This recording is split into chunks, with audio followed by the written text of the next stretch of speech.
You heard me? I said I definitely didn't just leave that because I wanted to see what was good, and immediately I was like, I don't want to do this. Yeah. That did not happen. Yeah, I think I spent like Yeah, a that's grand kind of total what of that reminded me of. Was sitting on Sarah's panel. Definitely some flashbacks there. Yeah. The amount of degeneracy that was going on there. Like, the only thing that I found interesting to even talk about was the fact that the one guy said that he's exploring Christian orthodoxy, but then posing as a Muslim to his parents, and Yeah, so you posing wanted as a to- Muslim to get this wife. So you wanted to And it's naturally like- diagnose why, right? Yeah. Lads, can you stop interrupting people when they're talking, please? So, well, yeah, I just found that kind of strange when you say, I'm gonna be a Christian, pose as a Muslim, marry a Muslim, and act as a Muslim to her, leave her in the country she's in, go back to That's Britain. the opposite back of there. Christian Man, behavior. I literally just said stop interrupting people when they're It talking. was Go very ahead, Rev. Interrupted. I'm just saying it was a very strange scenario. What he's saying is that I want to listen to my slippery slope as well.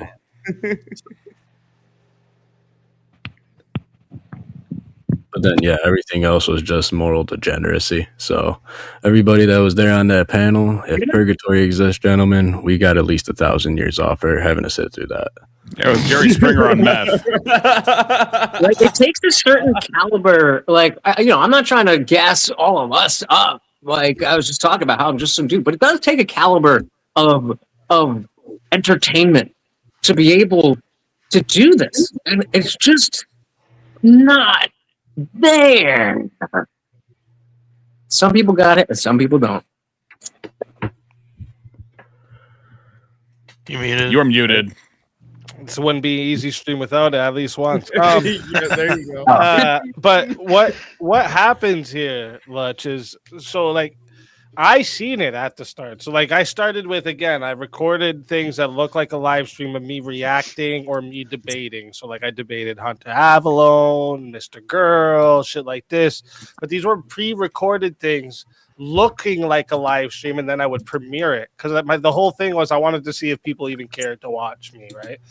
Right. Then I started streaming. I did the debating and whatnot, but then I came across this group of like drama. We call them trauma pimps, right? Because they would take like traumatizing situations of people's real lives and make money off of it, right?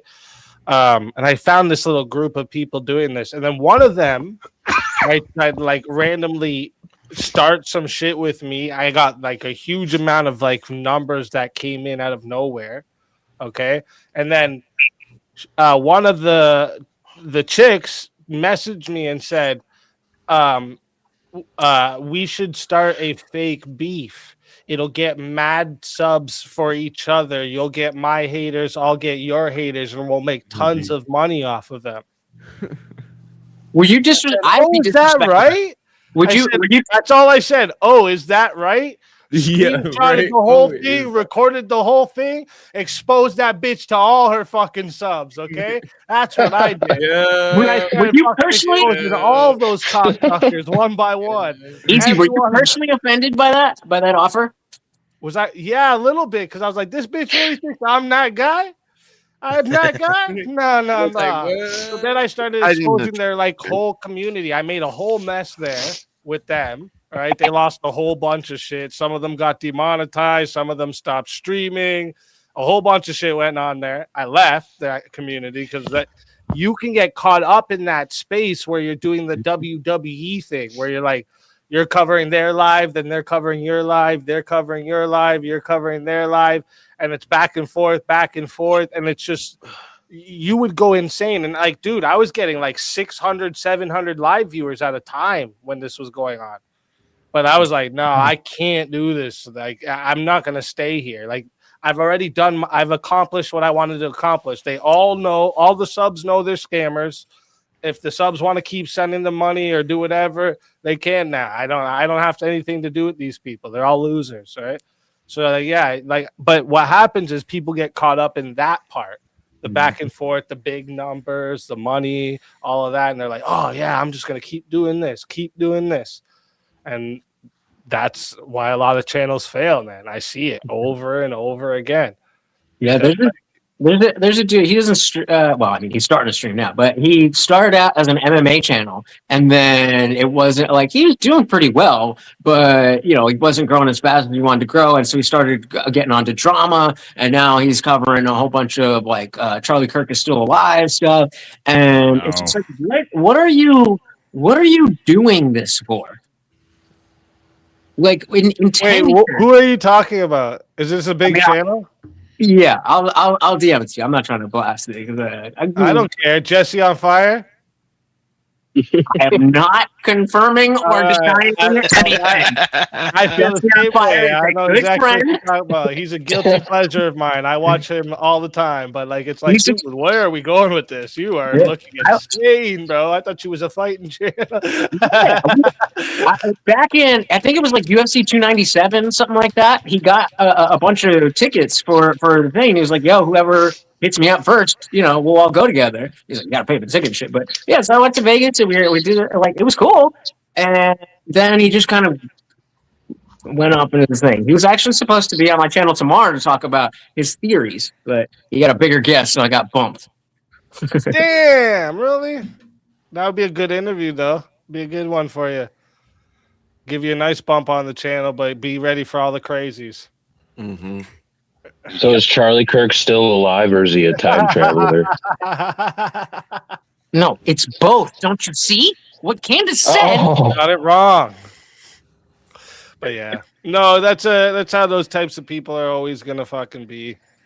Well, and it's frustrating because like he started a little bit before me, but he was probably at like 5-10K when I started to take YouTube seriously, and so he's talking about growing this, growing that, and hooking up with Brendan Schaub and da da da da, and like I'm watching numbers go up. And then Tomato comes around, and I'm seeing numbers. I'm getting like jealous. Like I'm fucking working as hard as anybody else. But never let that get in you, bro. Yep, I've learned that. I learned that. You got to kill that right away. Trust me. I'm like I'm doing what I'm doing. I know that I stand behind what I'm doing. Maybe people won't like it, and I gotta go get a job and whatever. But I'm gonna do what I'm gonna do. Full stop. This is my advice for everyone that's always like wants to make a YouTube channel serious, because I can only give you the advice of my experience. Before it is an actual full-time thing that's paying all the bills, you have to treat it as such. Oh yeah. So stay consistent on a schedule. You have to plan all the content out ahead. Like you have to do everything you would do if this was your full-time gig before it is your full-time gig. Yeah, not be that makes sense. Not be this is going to be my side thing that I might do to this is what I am actually going to do, and that goes full. That's if you want it to be your like that goes to any business. It's like if you're going to do something, you got to fucking full send it. True. And there's nothing wrong with having like just a channel where you just stream or you just post a video. But yeah, if you're trying to do it and I'm if trying you're to trying do to it. make that your life in business, then you got to fucking full send it. Like, Can I add as somebody who that goes started? with any business. Oh, sorry, I didn't mean to interrupt you. Go for No, I interrupted you. That's my bad. it. So good. It's a time delay sometimes. As somebody who's starting now, it's very much you have to do that, but also you have to find your lane. I think that's something that doesn't get talked about all that much. Is like I could be in the debate sphere or whatever, but like I have to find what makes me my authentic voice. Right. Kind of like very much like stand-up comedy, where like I think a mission statement. finding your spot, your niche. Yeah, having a mission statement. Someone's just saying about a business. If you are trying to be serious about like that is the question. What are you trying to do? Like personally, I'm trying to foster conversations, but more so be the one who's like, hey, look how he did that. You don't want to do that. See how he did, and like that's what I feel like I can offer. And so when people are like, oh, you got to cover the war in Iran, or you got to cover the, I'm like, bro, I don't know shit about that. I don't know. That's not what I do. Mm-hmm. That's what Yeah, I've been and I'm comfortable discovering lately. And very much to Speakeasy's But point. if it is something that you think could interest you, like maybe just look into the things that maybe someone mentions, and you're like, I have to look. yeah, Into maybe I like that. Listen, I got somebody that wants to come and give you guys some quick advice. Oh shit! Do it! Just do it! Just do it! Don't let your dreams be dreams. Yesterday, you said tomorrow. So just do it! Make your dreams come true! Just do it! I'm so inspired. Some people dream of success while you're gonna wake up and work hard at it. Nothing is impossible. You should get to the point where anyone else would quit, and you're not gonna stop there. No, what are you waiting for? Do it! I don't know if I've ever actually seen the original in full. Do it! Yes, you can! Just do it! How did Nike not pick that up? You're tired of starting over. Right? Stop. I thought that's what we were watching on a Nike commercial. Actually, there was a dude that Nah, it made was. that terminology. Do it! Do it. That was definitely a Nike commercial. Yeah, do it was a dude, and he made a bunch of money off of it just by saying "do it." Yep. They Not hire even that the part where you just do it. They like come up with their Do phrase. it! He's He's like, got something in his do head. it. Take Hard the to world.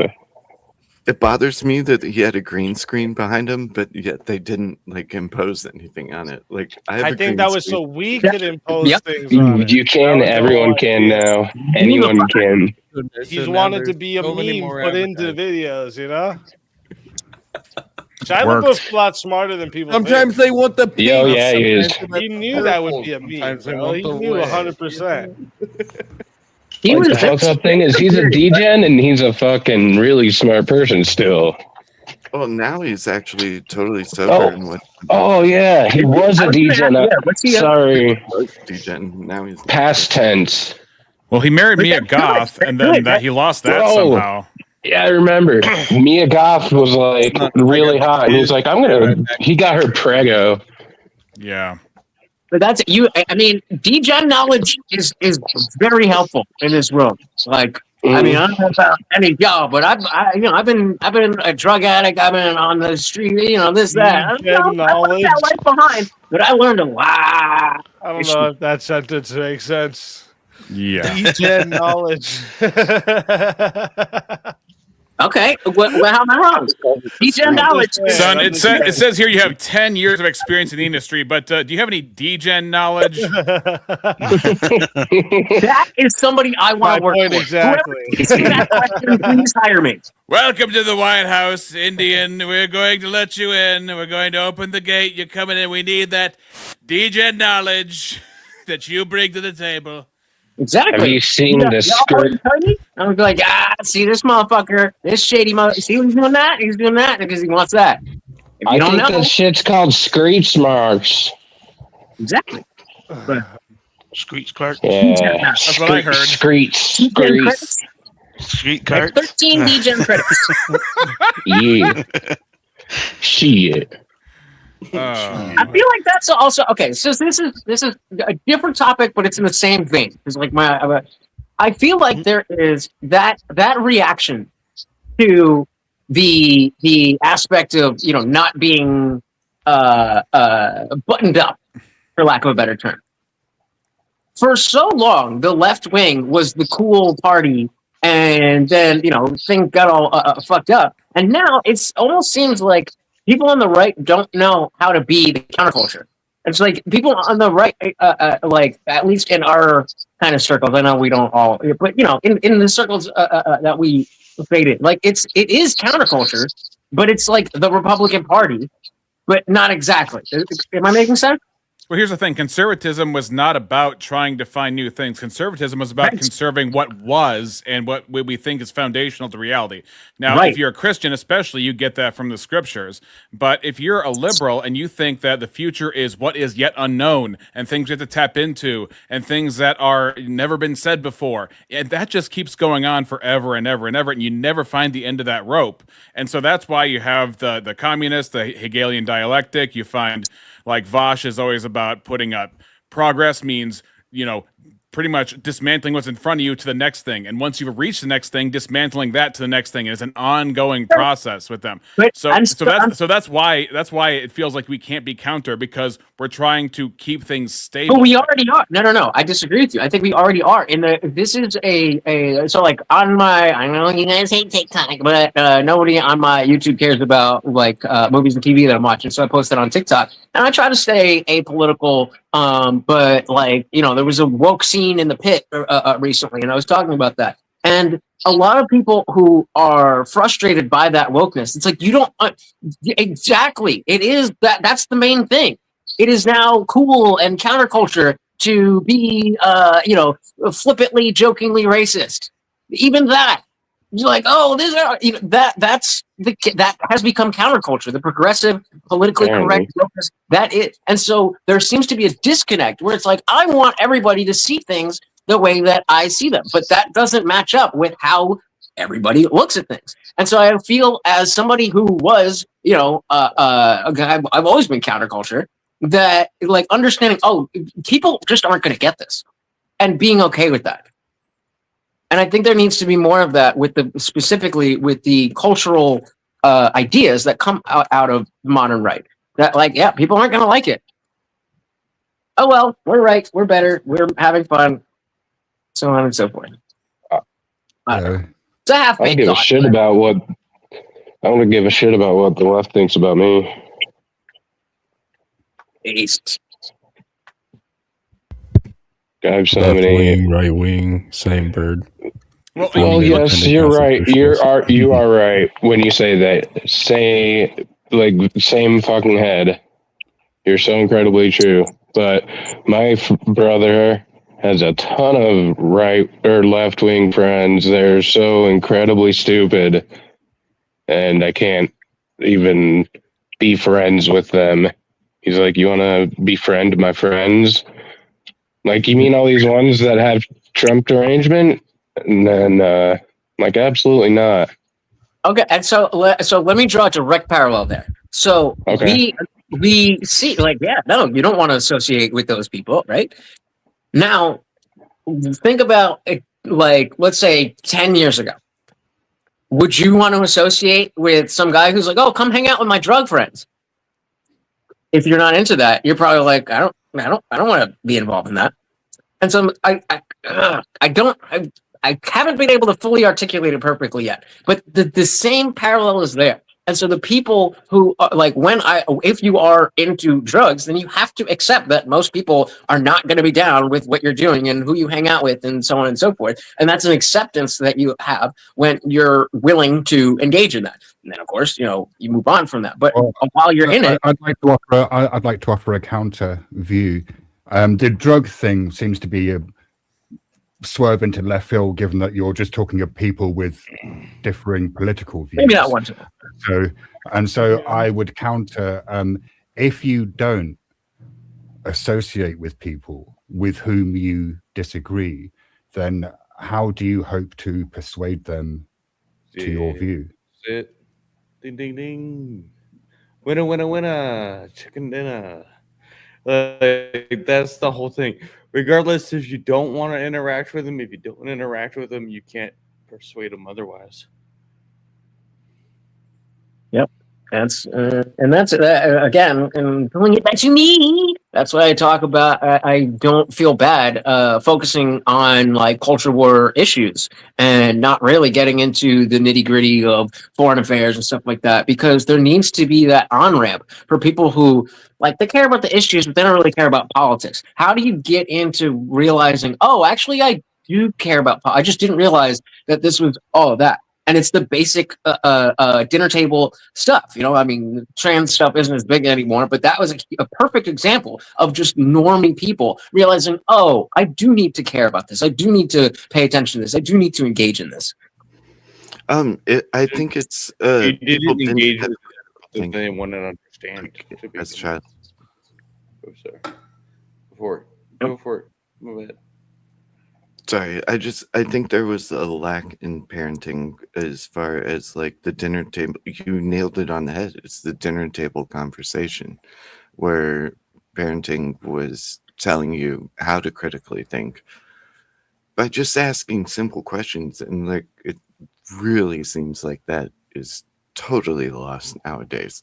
And I don't think that's a partisan thing. No, I mean, kids have to actually trust their parents. And if we're in a divided society where we're classifying people by race and gender identity and generation and things like that, you're a boomer, you're a Gen Z, I'm a this, you're a that, and we can't associate. And all the incentive structures within those little groups that we've created is to stay within the group and not hear from other groups. It goes back to what you were saying, Lutch and Shiva. Yeah, but Yeah. I think in some cases, I'm just trying to like. I do agree with what Shiva said here originally, that you have to engage with the opposite worldview. But I think there would be some cases that you could still like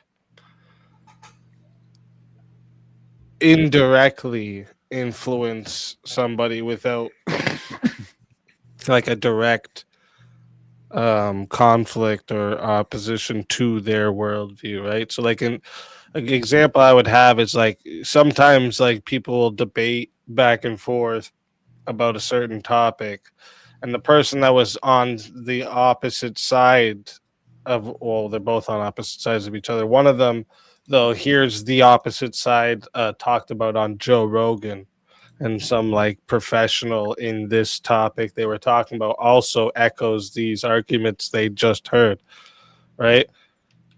Without even having to actually engage with that person, they could be influenced to change their mind. This is why I talk about influencing the culture a lot rather than like influencing every single like individual. But at the same time, how would that person be influenced to even start watching that person? Like without cultural influence. Just say, Isn't it the case? Isn't it the case though that what we're mostly influenced by are the people who we surround ourselves with? It like, and so it there's this aphorism that I quite like, which is about Buddhist practice, but you can kind of just swap out Buddhist practice for any variable you like, I suppose. Shiva, your microphone is like sound like a telephone for a second. Yeah, your mic. Hang on a second. Let me unplug it and plug Now it. it's better all of a sudden. Oh, that's better. I just moved it closer to my mouth. Yeah. Oh, there you go. Just now that's technology. You used to that anyhow. It's okay. Don't worry about it, brother. And so the aphorism is the spiritual life is not taught; it's caught, like, because it's like a flavor that you pick up. And so I would put it to you that actually, if you want to influence people so that they are more in line with how you see the world, the best way to do that is actually to associate with them, like to spend time with them, because it's by doing things with people that we become influenced by them more than, say, watching. I think I spent so much time with you. Right? It would depend, because sometimes this is why a lot of the time we talk about the two people debating. It's unlikely one of them is going to change their mind mid argument. That's usually for the audience, right? That's right. What. So like you don't actually have to engage with the audience to maybe influence how they believe something, or even like in the case of like say re-examination watches me or Andrew say, and here's something that he agrees with that I've argued, and his friend disagrees with it. So he goes to his friend and gives the argument that he heard from me to his friend, and now his friend agrees with it. I didn't have to engage with his friend. He did that. Right. Yeah. I would agree that process takes place. But what I'm arguing is that the interpersonal process is a more effective method of changing people's minds. Like, for example, if I were to wax poetic about the power of the transformative power of being generous to other people, right, as a Buddhist practice, I'm probably unlikely to sway a whole bunch of people to my view. But if in my personal life I practice generosity consistently, and then the people around me see the effects of that generosity, then they are more likely to adopt, to be more generous themselves, right? Yeah, I do. I get what you're saying. You're saying like when you're directly interacting with these people, it's the strongest. Yeah. But that, like, who are those? Like, who do you consider those? Like, is it just like, yeah, what I'm trying to say is, like, when you have these personal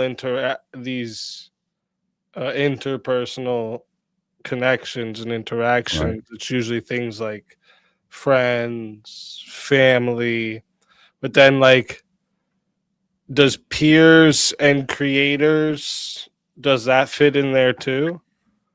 I suppose it would depend on the level of one's personal connection with the individual. Like, if you've got a genuine person, like a genuine connection where you actually communicate with each other, then yeah, I would say that would be included. If it's just some sort of weird parasocial thing, then no, that's like just neurotic, right? I mean, especially a lot of people are just like terminally online, and they're in this Discord server, and they wake up, they go on this Discord server, and then they start a match, and that's just their whole day.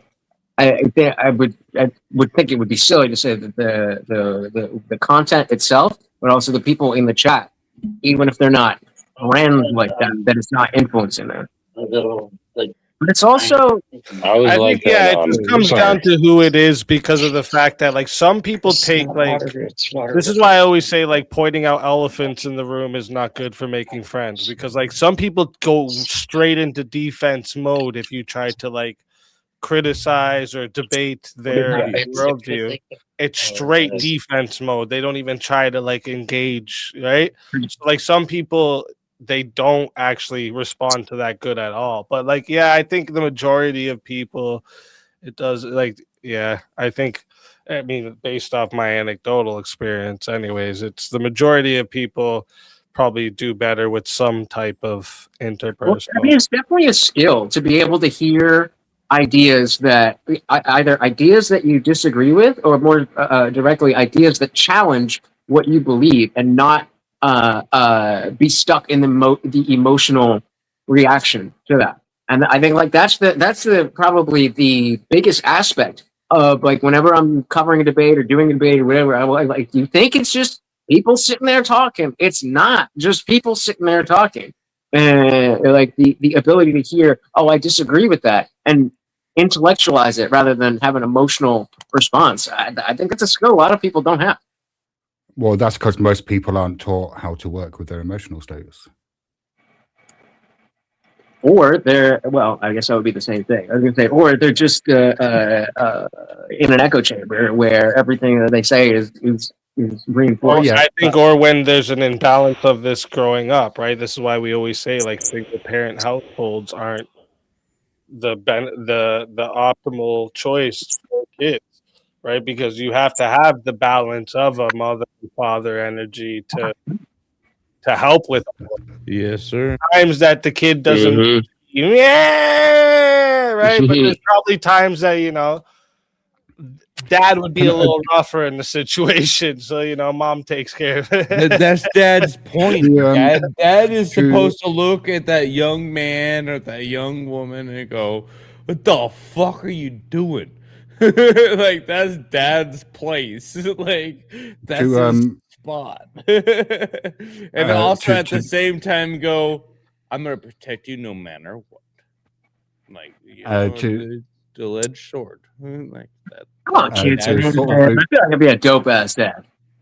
To loop back to what was kind of being spoken about earlier about not associating with people with different political views or not being friends with people with different political views. I found that if I if I change the kind of wording of friendship, it sort of changes my relationship with people. So rather than being a friend with someone, being a friend to someone. And so and that gives a different kind of spin on what the nature of the relationship is. What do we think about that? Like, do you think that could be important in can you give an hearts and minds?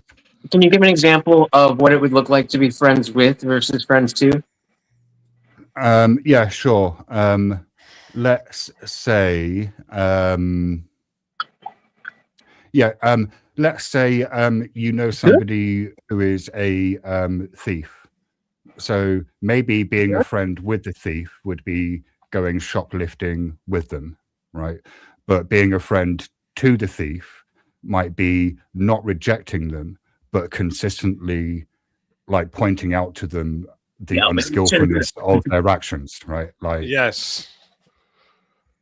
Yes, I agree with what you're saying here. There is a lot of this where people will be friends with, but avoid the friend too. Yeah, that's an issue. I think that also ties back to parenthood and stuff. I mean, I'll never keep a bunch of yes men around me. I promise. You guys already know that. You guys tell me no all the time. You know what I mean? Like, I'll never do that because that's fuck. Talk about big head. That's how people get a big head right there, right? You just keep a bunch of yes men around you. Like, I get exactly what you're saying, Shiva. I think that's like actually a big problem that people have here. I'll give you a story I've told before. This is the difference, right? I have a buddy. We went out partying. He was supposed to be driving, but he ended up drinking too. And then we got hammered. And when we were leaving, I'm getting in the cab to go, and he thinks he's gonna go get in his car and drive home. And I'm telling him, no, don't be fucking stupid, dude. You're not doing that. Don't do that. And like he tried to like tell me, yes, he's doing that. So what I did is I wrestled him to the ground. I took his keys and I threw it into a sewer grate. I said, you want to drive home? Get your keys, or we can just go home. Good luck. Good luck. Right, and I know it seems like an asshole, but that's actually being a friend too. It is, right? You know? Yes. Instead of like a friend with would have been like, okay, I hope you get home safe, or get in the car with them or something. Yeah. Right, and sometimes you lose friends that way too, and it's like, look, if you don't want the bad news, you don't want the truth. But there's a preacher, Paul Washer, who once said, your best friend is the one who tells you the most truth. Now, it's also true what you said, Speakeasy, about the elephant in the room. The thing about the elephant in the room is it's more often they'll see you as an opponent than a friend. And if they stop seeing you as a human being, as a friend, and they see you as an opponent, then you're a task for them to accomplish rather than a soul for them to hear. Well, that's 100%. Why you need to employ skillful means, right? Yeah. Like actually kind of being a friend to someone is a skill that you need to learn, and you're going to fuck it up because we're fallible, right? But I think part of learning how to be a friend to someone is learning how not to collude with their own unskillful behavior, like not being an enabler. Yeah.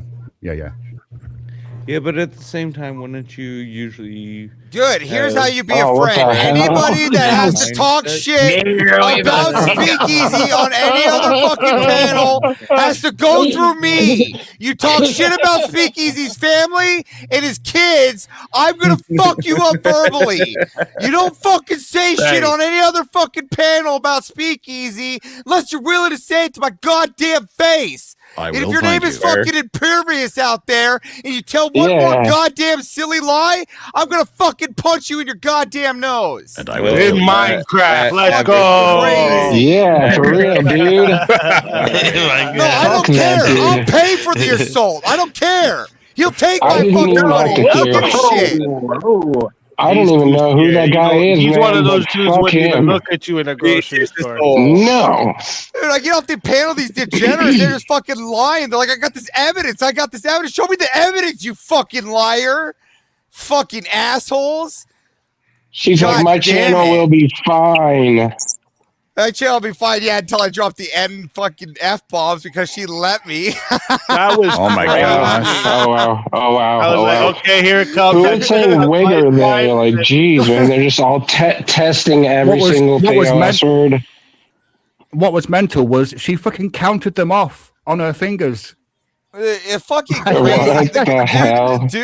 Dude's a fucking nobody. He's fucking lying. He's fallacious. It goes off old documents that everybody's already fucking knows. We already know 90% of this fucking information, and none of it means anything. You're fucking idiots.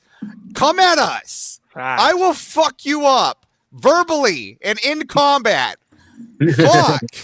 I'm not. I don't know, but I don't really care, to be honest with you. I'm getting tired of these people. Listen, let's do some fucking arguing. Let's stop arguing. Let's stop lying about it, though, right? Fuck, dude. Yeah, lying is not an argument. This is so stupid. Hey, Speakeasy, I can teleport. You know that? Yeah, that's right. I just told you that. Believe that shit. Wait. Right? 'Cause you just told that, right? Back up a minute. Lying is not an argument. Is that true? No, that's not what I was saying. I was saying stop lying about fucking people. Somebody said lying is not an argument. Yeah. It's a bad argument. Right, but is it the case that lying is not an argument?